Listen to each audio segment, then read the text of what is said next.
السلام علیکم دوستو، آج نئی ویڈیو کے ساتھ اللہ دیتا عثمانی حاضر خدمت ہے۔ میرے دوستو، انسان کی علم حاصل کرنے کے لیے کوئی ایج مقرر نہیں ہے کہ کون سی ایج میں جا کے تو وہ علم حاصل کر سکتا ہے اور کون سی ایج میں وہ علم حاصل نہیں کر سکتا۔ انسان بھلے کوئی 20 سال کا ہے یا بھلے 50 سال کا ہے، بھلے 60 سال کا ہے، تو وہ اسے ایفرٹ کرنی چاہیے اپنی آخرت کے لیے۔ ہمارے سنت والجماعت میں ہوتا کیا ہے کہ سارا سال صحابہ کرام کی کا ذکر خیر ہوتا رہتا ہے اور اہل بیت کا بالکل بھی ذکر خیر نہیں ہوتا، اور جتنے بھی ہمارے سنت والجماعت کے دوست احباب ہیں وہ لوگ پریشان ہو جاتے ہیں کہ جب اہل بیت کی کوئی ڈسکس آتی ہے، ان کی گفتگو چلتی ہے، ان کے فضائل چلتے ہیں، تو پھر اس میں ہمارے سنت والجماعت کے بھائی، ہمارے دوست، ہمارے مولانا حضرات وہ پریشان ہو جاتے ہیں۔ تو کیا ہی اچھا ہو کہ ہم لوگ نیوٹرل ہو کے تو کم از کم جو اہل تشیع ہیں ان کی بھی جو گفتگو ہے وہ سن لیں، وہ کیا کہنا چاہتے ہیں اور کون سے ایسے ٹاپک ہیں جو ہمارے سنت والجماعت والے بالکل وہ شیئر نہیں کرتے، وہ ڈسکس کرتے نہیں ہیں، نہ مساجد میں ڈسکس کرتے ہیں، نہ اپنی محفلوں میں ڈسکس کرتے ہیں۔ ممکن ہے کہ جنہوں نے عامے خاصے کیے ہیں یہ مولانا حضرات خود کٹھے ہو کے، یا جو اساتذہ اکرام ہیں، جو بڑے لوگ ہیں، وہ آپس میں بیٹھ کے تو ڈسکس کر لیں، اور ڈسکس بھی صرف اس لیے کرتے ہوں کہ اس کا ہم نے دفاع کیسا کرنا ہے۔ اگر وہ اہل بیت کے فضائل جو شیعہ حضرات ہیں وہ بیان کریں تو ہم ان کو کاؤنٹر کیسے کریں؟ تو اسی سلسلے میں ہی ساری زندگی انسانوں کی گزر جاتی ہے۔ سنت والجماعت کے زیادہ تر لوگ جو ہے نا وہ غافل رہ جاتے ہیں اہل بیت کے فرامین سے۔ جی سر، کچھ سال پہلے ایک شیعہ دوست ہیں، انہوں نے ڈسکشن کے دوران ریفر کیا تھا کہ حضرت عائشہ، حضرت فاطمہ اور وہ جو دروازے والا وہ ایک ایونٹ ہوا تھا کہ دروازہ ان کے اوپر گرا تھا، تو وہ میں تھوڑی بہت مجھے بات بتائی تھی، لیکن میرے پاس کوئی ریفرنس نہیں، کوئی اس طرح اگر آپ ریفرنس کے ساتھ تو تھوڑا مزید ڈیٹیل میں مجھے بتا دیں۔ تو شیعہ کتب میں اس کا ریفرنس پہ میں نے یہاں پہ تقریر کی ہے نا، کہ وہ لوگ کہہ رہے تھے کہ یہ شیعہ کتب میں نہیں ہے، اور مخالفین کے کتب سے بھی میرا یہاں پہ مناظرہ ہوا تھا۔ ایک مولوی صاحب تھے پٹھان، وہ مناظر اسلام کہلاتے تھے، وہ میں نام ان کا بھول گیا، یہاں پہ لوگ مولوی بہت سارے آتے ہیں، ان کے ساتھ اسی موضوع پہ میں نے بہت سارے دلائل دیے تھے۔ تو اگر آپ زحمت کریں وہ ان سے پوچھ لیں اپنے، میں چاہتا ہوں کہ ہاں نہیں، صدیقی صاحب نہیں، ایک اور تھے، وہ ایک پٹھان تھا، وہ کہتا ہے مناظر اسلام نام ہے مناظر اسلام، وہ بہت اس کی بےعزتی ہوئی یہاں پہ اس کے بعد نہیں آیا، وہ بھاگ گیا پکا۔ اچھا، اس کے شاگرد اس کے بڑے آگے بڑھا رہے تھے، اس کے لیے بہت کلپ فیس بک وغیرہ پہ کہ مناظر اسلام وہ پھر ختم ہو گیا۔ وہ بڑا وہ مولوی بھی تھا ان کا، مناظر شناز بہت کیے تھے اس نے، تو پھر وہ غائب ہو گیا۔ پھر اللہ کو لیکن مجھے زبانی بتا دیں ابھی آپ کہ وہ کیا ایونٹ بتا کیا دوں؟ ہوا تھا اور کن لوگوں نے دروازہ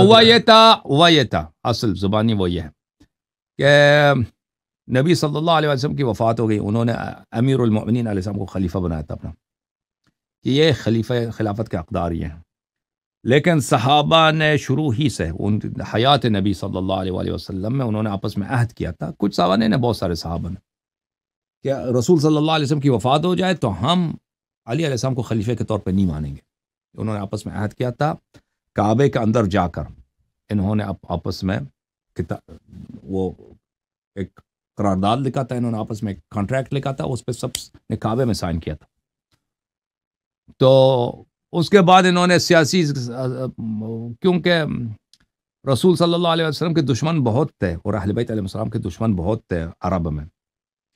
مختلف قبائل کے سردار تھے وغیرہ وغیرہ، ان کے ساتھ مل کر ان لوگوں نے اس بات کی بہت پہلے سے پلاننگ کی تھی، اور رسول اللہ صلی اللہ علیہ وسلم کو ان کی پلاننگ کا پتہ تھا، تو رسول صلی اللہ علیہ وسلم نے یہ کیا کرنے کی کوشش کی کہ ان کو مدینے سے نکال دیں، اور کہا کہ تم جاؤ تبوک میں۔ تبوک جو ہے وہ 2 مہینے کا سفر تھا، آتے جاتے 4 مہینے لگ جاتے،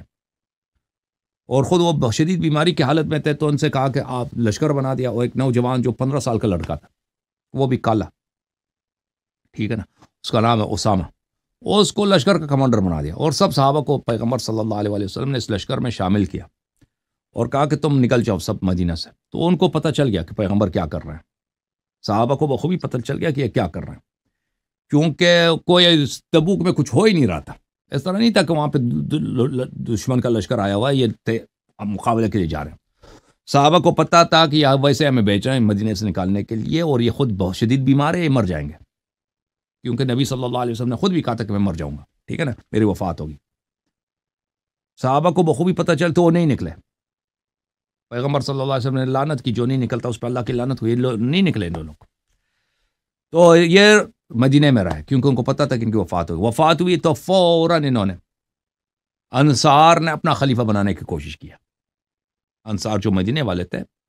تو قریش والوں نے کہا کہ یہ تو بیکار ہے، تم اپنا خلیفہ کیسے بناؤ گے، تم عرب مانتے ہی نہیں ہیں.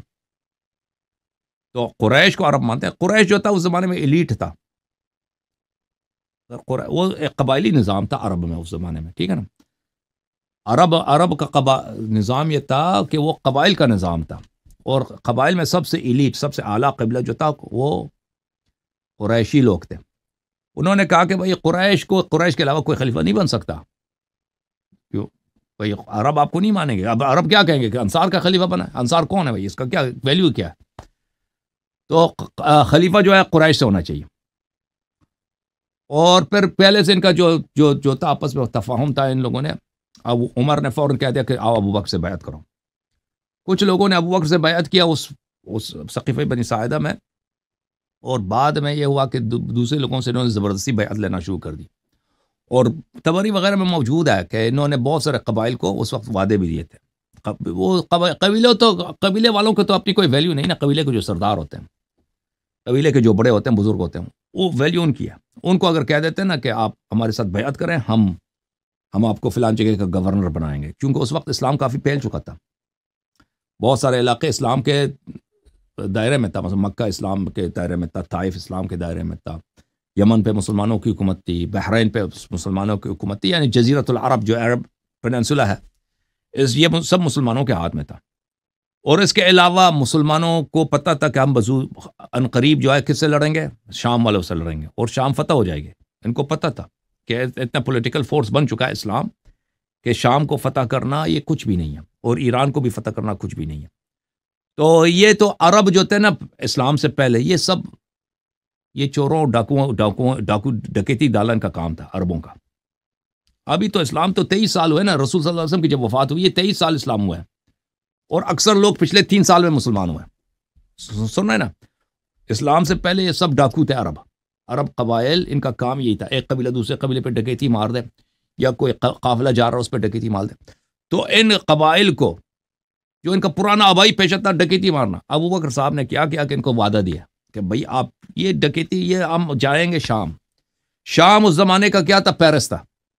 شام اس زمانے کا کیا تھا، ٹوکیو تھا. شام دمشق جو تھا نا، انڈسٹری کے لحاظ سے، صنعت کے لحاظ سے، کلچر کے لحاظ سے، پیسوں تجارت کے لحاظ سے وہ دنیا کا ایک سونے کا چڑیا تھا.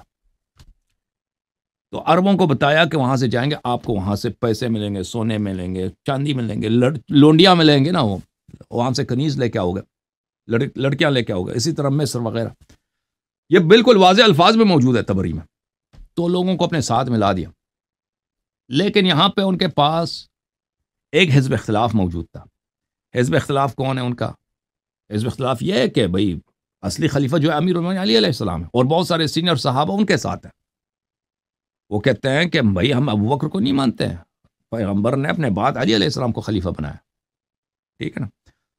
تو انہوں لوگوں نے ابو بکر کی بیعت نہیں کی، دوسروں کو زبردستی بیعت لیا، کچھ کو پیسے لالچ دے کر. پیسے لالچ کیا ہے؟ وہ پیسے لالچ قبیلے کے سرداروں کو اگر آپ دے دینا، جیسے ابھی ہے مثلا کسی علاقے کا بڑا چودھری ہے، اس کو اپنے ساتھ ملیں تو اس علاقے کے ووٹ آپ کو ملیں گے، ٹھیک ہے نا. وہ کچھ انفلوئنشل لوگ ہوتے ہیں ہر ایریا میں، اس کو اگر آپ ساتھ میں لا لیں تو لوگ آپ کو ووٹ دیں گے اس علاقے کے. تو اسی طرح اس زمانے میں قبیلے کے جو سردار ہوتے تھے، تو اس طرح ابو بکر عمر نے بہت سارے لوگوں کو اپنے ساتھ میں لا لیا، لیکن کچھ لوگ رہ گئے. اور ان کا جو اپوزیشن کا ہیڈ کوارٹر کہاں تھا؟ ان کے پاس کوئی اور اپوزیشن نہیں تھا عالم اسلام میں، عالم عرب میں. ایک اپوزیشن کا جو ہیڈ کوارٹر تھا وہ پیغمبر کا گھرانہ تھا، علی علیہ السلام کا گھر، فاطمہ الزہرا سلام علیہا کا گھر. تو ان کو پتہ تھا کہ ہماری حکومت جم نہیں سکتی، ہماری حکومت صحیح نہیں بن سکتی جب تک کہ یہاں پہ اپوزیشن ہے. کیونکہ اگر یہ لوگ، کیونکہ ان کو پتہ تھا کہ علی علیہ السلام بہت بہادر ہیں، اگر ان کو کچھ لوگ مل جائے نا تو پھر ہم ان کا مقابلہ نہیں کر سکیں گے. اگر کچھ لوگ اس کے ساتھ مل جائیں، اس کو اگر کچھ سپاہی مل جائے نا 40-50 آدمی تگڑے، تو پھر یہ مدینے پہ قبضہ کر لے گا، پھر ہم اس کا مقابلہ نہیں کر سکیں گے. ان کو بخوبی پتہ تھا ابو بکر اور عمر کو. تو انہوں نے کہا، تو سب سے پہلے انہوں نے کہا کہ بھائی ہماری حکومت، یہ اس اپوزیشن کا ہیڈ کوارٹر، اس پہ اس کو ہم نے نیوٹرلائز کرنا ہے. تو انہوں نے کہا کہ یہاں پہ جو لوگ آتے ہیں، صحابہ وغیرہ آتے ہیں یہاں پر، ان کا گڑھ بنایا، ان کا کہ بھئی ہم ابو بکر کے مخالفین کا، ابو بکر کا اپوزیشن کا، جو فاطمہ زہرا سلام علیہا کا گھر ہے، ان کو ہم نے اس کو فتح کرنا ہے، اس کو لے لینا ہے، تو یہاں پہ جو لوگ ہیں وہ آ کے ہم سے بیعت کر لیں۔ تو اسی لیے انہوں نے آیا ایک دو دن انہوں نے دھمکیاں دی ہیں کہ بھئی یہاں پہ اپنا اجتماع بند کرو، میٹنگ اپنا بند کرو، وَإِلَّا ہم یہاں اور آ کے ہم سے بیعت کرو، وَإِلَّا ہم آ کر یہاں پر آپ لوگوں کو زبردستی بیعت لے لیں گے آپ سے۔ جب انہوں نے بیعت نہیں کیا تو پھر انہوں نے وہ اب زبردستی بہت سارے سپاہی وغیرہ لکڑ وغیرہ لے کے آئے، گھر دروازے پہ آگ لگا دی، حملہ کیا۔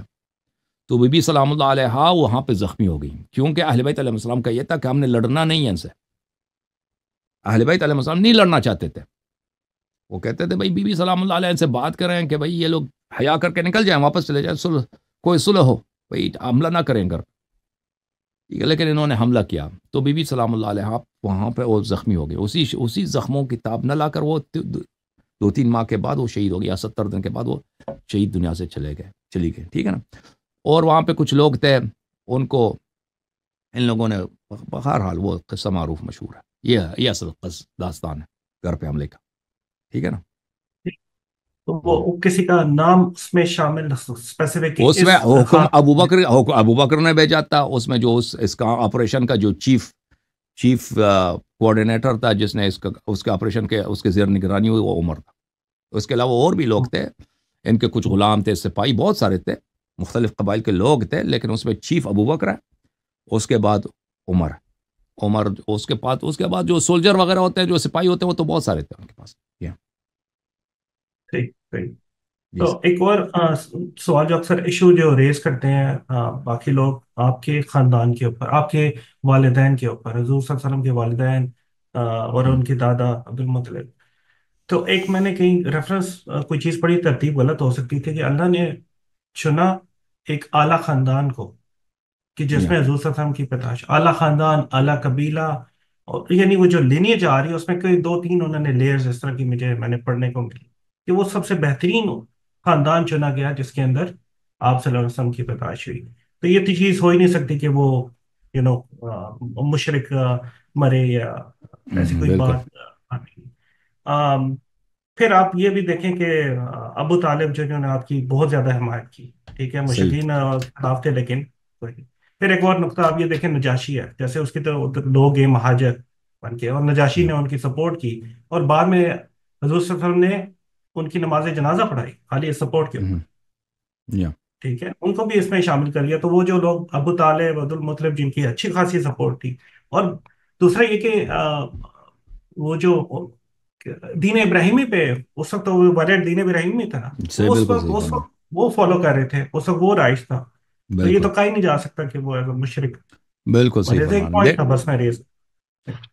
فرما رہے ہیں۔ نبی کریم صلی اللہ علیہ وسلم کے جو آباد تھے وہ حضرت ابراہیم، حضرت اسماعیل علیہ السلام کی شریعت میں تھے۔ حضرت ابراہیم علیہ السلام کی شریعت حضرت موسیٰ علیہ السلام کے آنے سے بنی یعقوب میں، بنی اسحاق میں نسخ ہو گیا تھا، بنی اسماعیل میں نسخ نہیں ہوا تھا۔ تو ہمارے ہاں روایت میں موجود ہے، حدیث میں موجود ہے کہ حضرت ابو طالب علیہ السلام، ان سے پہلے حضرت عبد المطلب علیہ السلام، یہ اوصیاء حضرت ابراہیم تھے، اور وہ انہی کی شریعت پر تھے، اور یہ اللہ تعالیٰ کے دین پر تھے، اور حضرت ابراہیم علیہ السلام کے دین پر۔ البتہ عرب اس زمانے میں بہت سارے بے ایمانی، بے دینی عرب میں بہت تھا، مشرکین اس زمانے میں بہت تھے، لیکن نبی صلی اللہ علیہ وسلم کے آباء طاہرین میں کوئی مشرک نہیں گزرا ہے، کوئی مشرک نہیں گزرا ہے۔ مشرک نجس ہوتے ہیں، مشرک ناپاک ہوتے ہیں۔ نبی کریم صلی اللہ علیہ وسلم نہایت ہی پاک نسل سے دنیا میں تشریف لائے، اور اللہ تعالیٰ نے ان کو نجس نسل سے دنیا میں نہیں لایا، وہ پاک تھے، اور ان کے آبا سب پاک تھے۔ جی ہاں، یہ ہمارے روایت اہل بیت علیہ السلام کے احادیث میں بہت زیادہ ہے یہ اس بات پہ تاکید۔ اللہ تعالیٰ آپ کو سب سلامتی دے ساتھ بھائی، تھینک یو سر۔ میرے دوستو، ہمارے سنت والجماعت کی جتنے بھی مساجد ہیں، جتنے بھی علماء ہیں، جب وہ ممبر رسول پر تشریف فرما ہوتے ہیں تو وہاں بیٹھ کے تو یہ بیان کرتے ہیں کہ جناب ابو طالب علیہ السلام، جناب عبد المطلب علیہ السلام، ان کے لیے وہ کہتے ہیں کہ انہوں نے کلمہ نہیں پڑھا تھا، یہ کافر تھے۔ پھر اسی طریقے سے اللہ معافی دے، یہ بالکل نہیں باز آتے، اور اسپیشلی جو ہے رسالت مآب صلی اللہ